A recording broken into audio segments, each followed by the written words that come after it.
Hello guys, ito, nagluto ako ng gulay. Yan, sari-saring gulay. Dahil sa maulan na panahon, masarap ganitong ulam. Hinaluan ko ng paksiw na isda guys, yan. Inano ko, pinagputol-putol ko. Yan.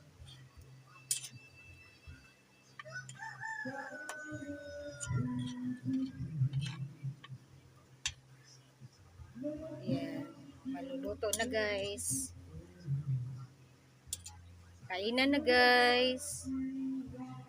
Thank you Lord sa ulam for today. Yan. God bless. Thank you for watching.